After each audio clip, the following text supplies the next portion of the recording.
Are you ready to get your driver's license? Coastline Academy Driving School offers everything you need from start to finish. Customized driving packages, road tests, and we even handle all your DPS submissions for you.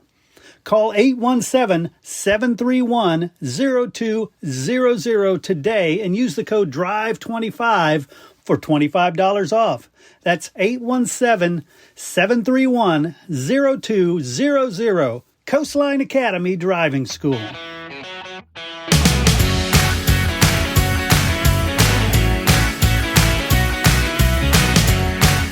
All right, everybody join me in welcoming Coach Clint Dunham to the Paschal Baseball Coaches Show. Coach, gosh, I bet you're feeling good right now. I am. It's a fun week because we're going to talk about more baseball and a new upcoming opponent. So all is good at Sykes Field and at Pascal High. I love it. This time of year, anytime you have a new upcoming opponent, it's a great week. Yeah, just keep pushing another week. That's what we keep telling them. Just get yourself another week of practice. So that we did, and hopefully we can do it again this week. And speaking of what you did, you also got win number 20 on the year. That's pretty awesome. It was awesome. And that's one of the first times we've done that in a couple of years. So great to see. The goal is always 20 wins, every year. And if we can get there, we make that goal a little bigger. But 20 is always a big stepping stone for us. Got there this week, and hopefully we can get 21 and 22 on the way to the next week. But exciting to check off some goals that the kids set at the start of the year. And it just kind of shows the quality season that we've had, and hopefully we can continue. I love it. And to get to that 20, you made it exciting. Let's talk about the Burleson series, because you started off with an L, and it looked a little scary. Talk about that one. Yeah, really a fun ball game. They were up 2-0. We get a big hit from Simon Pate to kind of open a game up. We take a 4-2 lead into the bottom of the sixth, and you just kind of unfortunately watched one kind of get away from us that night. And it was a weird feeling from years past of playoff losses. I think that a lot of years we've gone into those, and maybe the other team's been a little more talented than us, and we've hung in there close. It just hasn't gone our way. So to go into a series and kind of have an expectation to win and get out of it, only to have that first game, not go the way you wanted, was kind of a testament to the kids and how hard they play and how much they don't give up, that they came right back after that and gave us, 2 really good baseball games. So some of those game one highlights, Junior Alaniz did a really, really good job on the mound. And kind of looking back, we pulled him a little earlier than maybe we needed to, looking back, but that's kind of one of those hindsight 2020 things. And had a really good outing for us. He left the game at 4-2, and bullpen just couldn't quite hang on to it that night. So Jackson Dyer did a good job cleaning up an inning for us out of the pen also, but just a really, high-intensity playoff baseball game, game one, and it just didn't quite go our way. Definitely. Well, let's talk about the shift to game two, because you still gave up 5 runs, but the bats came alive in game two. Yeah, a lot of fun. So kind of a little backstory. I've told it once already, but to somebody else. But about 30 minutes before game two started, Owen Settle's been our best pitcher the whole season, and he's been kind of the guy we've ridden a lot. So he was scheduled to throw today, and our pitching coach, Coach Smith, came up to me and said, "Hey, what's the plan after Settle today?" And I said, "Hopefully there's no after Settle. Hopefully he gets his 110 pitches in, and we're looking at game 3. But I said, otherwise it's all hands on deck. And he said, "Let me ask you this: what if we scored 8 runs in the first inning?" And I said, well, 8 runs is a lot. And he said, "Yeah, no. What if we did that?" And I said, "Well, I guess I'd have to think about putting Tex in." And Tex was our scheduled game 3 starter. And I thought, if we gave Tex that 7-8 run lead, he'd easily be able to get that one done for us. So, and that would give us Owen in game 3 and our best guy left. So I liked where his head was at. It was just something that I never once thought of until he brought it up. So credit to him for making me think about it. But, we look up and then it's a 7-1 game in the first inning, and I ran across the field and I told Tex Shope, "Go get hot, let's go." And we got another hit to make it 8-1, and the inning ended, and he walked out of the gate and just started walking to the field, so I didn't want to stop him. So I wasn't sure he ever threw a ball past 60 feet before he entered the game, but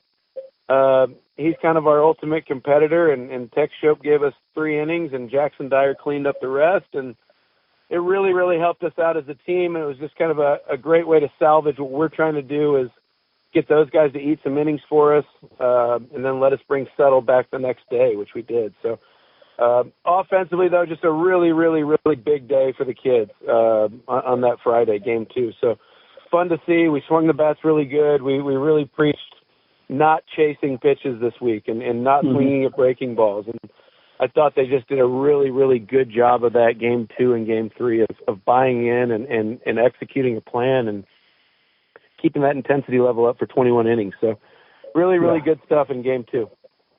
Yeah, and talk about that, the importance of the people around you, because this is a perfect example with the prediction 8 runs in the first inning. Yeah, it's been a lot of fun. Coach Kiger and Coach Smith have joined us in the dugout with Coach Doelle and Coach Hollera. We got 5 voices in there now. Coach Kiger and Coach Smith are right by me.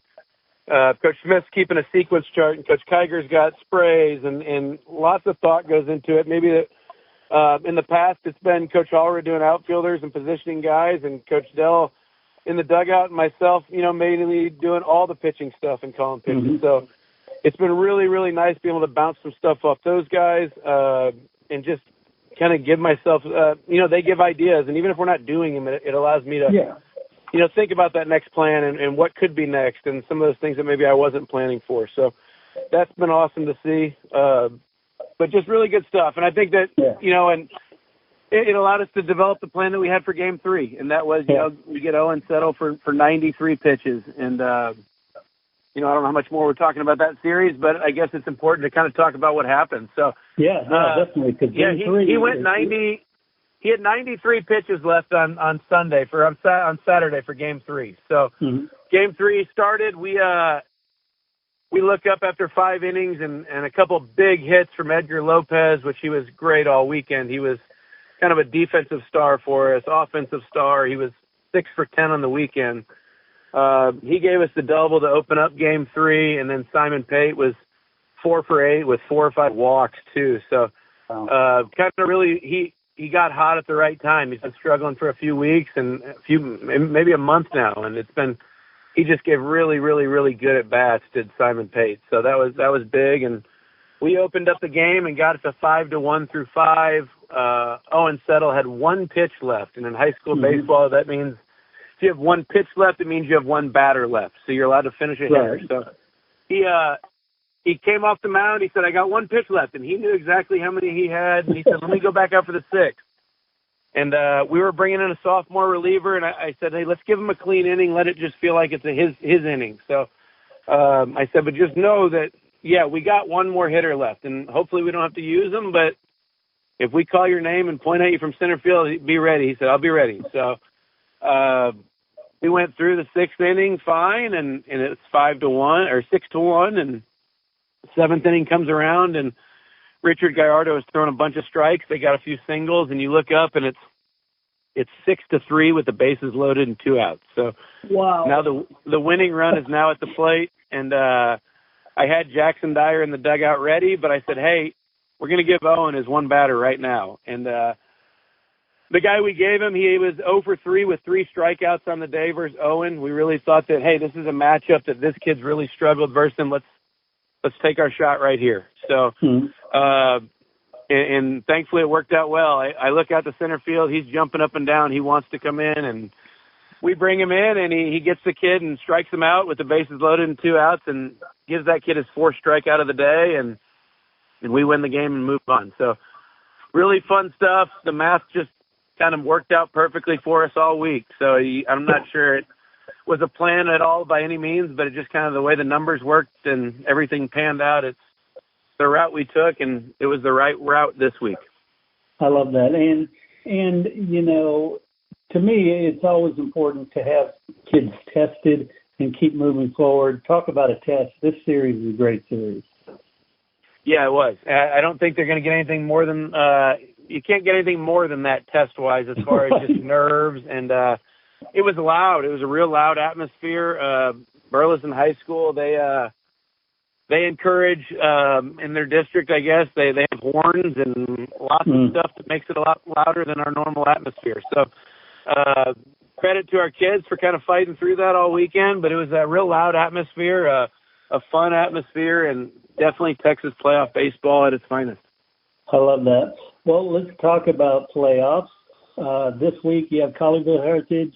They also started off with one loss in their series against Granbury before coming back. So both teams have been tested. Yeah, I think both teams have been tested. Both teams have shown that they're able to fight through some adversity. Colleyville Heritage is a good program. They've been a big-time program for a long time. So they moved down to 5A a few years ago, but just a really, really quality program. They've had some big leaguers come through there. Bobby Witt Jr., who's one of the best players in the major leagues, was there about 6-7 years ago playing high school baseball there. So very storied program, and we're excited to get a chance to take them on and hopefully move on to the next round. Nice. And what do you know about their lineup? Who should we pay attention to? Names-wise, I don't have all those down yet. We know numbers. We know, I know some names. 1 through 5 swing it pretty well. Job Reed is their 3-hole, and he's also their best pitcher. So he's kind of the guy to watch out for this weekend on their end. He's a left-handed hitter. I know they got a shortstop that's been there a while. He's been starting since he was a sophomore, Weston Ballard. And their catcher's going to a Division II school too. So he's kind of their hottest hitter right now. You look up every game, he seems to have an extra base hit or a hit. So he attacks the middle of the field. He's a good hitter. And then their leadoff hitter runs well. So you ideally keep him off base. And I think he's kind of the table setter for all of them. So I don't think there's an easy out in their lineup. I think they got some really good high school players on the back end of the lineup too. But I think they're college commits, and the guys you really want to worry about or think you need to worry about are probably the top of the order. So we've had some mutual opponents this year, though, as them. I think we both played LD Bell. We tied them. They lost. We beat Mansfield Legacy. They lost, but it was in tournaments, too, so you never know who was pitching what and all that. But you look up, and it's got to give a little confidence of, hey, we've played some of these same teams. We've played them close. We've had success. So same records, I believe they're right around 20-12, just like us. So, it should be a really, really good matchup for both teams. I think both teams will leave expecting to win the series. So, excited for it. We know they got some really good pitchers. Coach McMullen does an awesome job over there. He's a college pitcher, so he's a pitching guy through and through. So every year his pitching staffs are good, and kind of no different this year. His first guy's just a strike thrower that's not going to overpower you, and the next one's going to try to strike out everybody and throws a lot of strikes. So we'll develop a plan this week, hopefully, and see what we can do versus him. But it's not an arm that we've seen too often, but it's an arm we're excited to face. I love it. And finally, Coach, what about the health of the kids? How are we doing from the arms to the bats? How are the kids doing? We're full go. We're rocking and rolling. We're traveling with 27 guys. We got a couple managers that are there with us right now. If somebody was to go down, they'd throw a uniform on and be ready to go too. That they were JV players this year. So we got plenty of kids, and I think they're all finding where they can bring value to the team. I think there's, kids like Caden Zamaripa has been on JV all year. We brought him up 2 weeks before the playoffs strictly to run.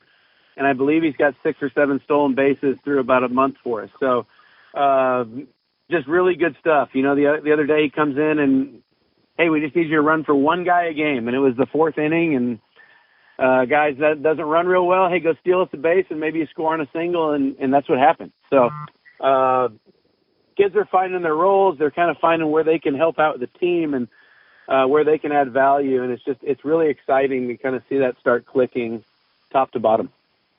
I love it. Well, Coach, congratulations on the series win, and good luck this week. We need 2 more to keep talking. 2 more keeps another radio show next week, so hopefully we're doing that, Chris. Right on. All right, take care, Coach. Very good, thanks.